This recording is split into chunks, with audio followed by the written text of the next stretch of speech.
ಕುಕನೂರು ತಾಲೂಕಿನ ಮಾಸಾಬ ಅಂಚಿನಾಳ ಗ್ರಾಮದಲ್ಲಿ ಪ್ರಾತಃ ಕಾಲದಲ್ಲಿ ಶ್ರೀ ವೀರಾಂಜನೇಯನಿಗೆ ಪೂಜಾ ವಿಧಿವಿಧಾನದೊಂದಿಗೆ ನೆರವೇರಿದವು. ಕುಕನೂರು ತಾಲೂಕಿನ ವಿವಿಧ ಗ್ರಾಮಗಳಿಂದ ಬಂದಂತಹ ಭಕ್ತರು ಹನುಮಪ್ಪನಿಗೆ ಹೂವು, ಕಾಯಿ, ಕರ್ಪೂರ, ಊದಿನ ಕಡ್ಡಿ, ಎಣ್ಣೆ ಸಮರ್ಪಿಸಿ ಮಾರುತೇಶ್ವರನ ಕೃಪೆಗೆ ಪಾತ್ರರಾದರು. ತದನಂತರ 1 ಗಂಟೆಯಿಂದ ಪ್ರಸಾದ ಸೇವೆಯನ್ನು ಪ್ರಾರಂಭಿಸಲಾಯಿತು. ಪ್ರಸಾದಕ್ಕಾಗಿ ಗೋಧಿ ಹುಗ್ಗಿ, ಬದನೆಕಾಯಿ ಪಲ್ಯ, ಅನ್ನ, ಸಾಂಬಾರು ವಿತರಣೆ ಮಾಡಲಾಯಿತು. ನೆರೆದಂತಹ ಭಕ್ತರೆಲ್ಲ ಪ್ರಸಾದವನ್ನು ಸ್ವೀಕರಿಸಿ ಅಚ್ಚುಕಟ್ಟಾದ ಮತ್ತು ಸ್ವಚ್ಛತೆಯಿಂದ ಕೂಡಿದ ಪ್ರಸಾದ ವಿತರಣೆ ಮಾಡಿದಂತಹ ದೇವಸ್ಥಾನದ ಕಮಿಟಿಯವರಿಗೂ ಹಾಗೂ ಗ್ರಾಮದ ಗುರು ಹಿರಿಯರಿಗೂ ಅಭಿನಂದನೆಗಳನ್ನು ತಿಳಿಸಿದರು. ಬೆಳಗ್ಗೆ 1 ಗಂಟೆಯಿಂದ ಪ್ರಾರಂಭವಾದ ಪ್ರಸಾದ ವಿತರಣೆ ರಾತ್ರಿ 1 ಗಂಟೆಯವರೆಗೂ ಮಾಡಲಾಯಿತು. 1 ಲಕ್ಷಕ್ಕೂ ಅಧಿಕ ಜನರು ಪ್ರಸಾದ ಸೇವನೆಯನ್ನು ಮಾಡಿದರು. ರಾತ್ರಿ 10 ಗಂಟೆಗೆ ರಸಮಂಜರಿ ಕಾರ್ಯಕ್ರಮವನ್ನು ಆಯೋಜನೆ ಮಾಡಲಾಯಿತು. ವೀರಾಂಜನೇಯ ಕಾರ್ತಿಕ ಬಿಗಿ ಬಂದೋಬಸ್ತಿಗಾಗಿ ಬಂದಿದ್ದಂತಹ ಪೊಲೀಸ್ ಅಧಿಕಾರಿಗಳು ಶಿಸ್ತು ಪಾಲನೆ ಮತ್ತು ಸಂಯಮದಿಂದ ಮಾರುತಿ ಕಾರ್ತಿಕವನ್ನು ನೆರವೇರಿಸಿಕೊಟ್ಟರು.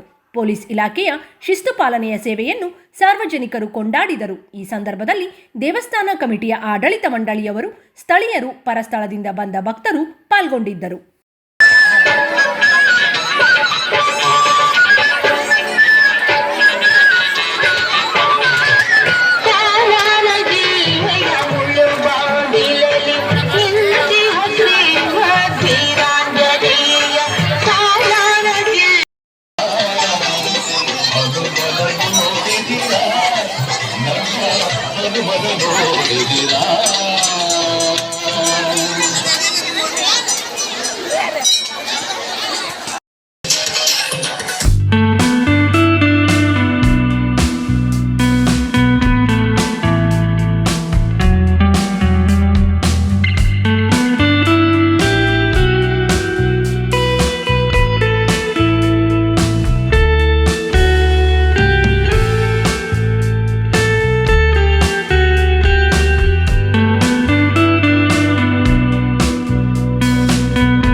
ಹಿಂಗಾರು ಮಾಡದ ಯಾರ ಬಂದು ಹೋಗ್ತಾಡ್ರಿ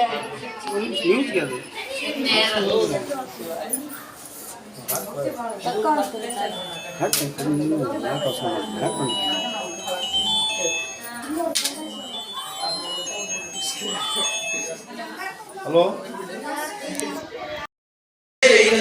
ಸೇವೆ.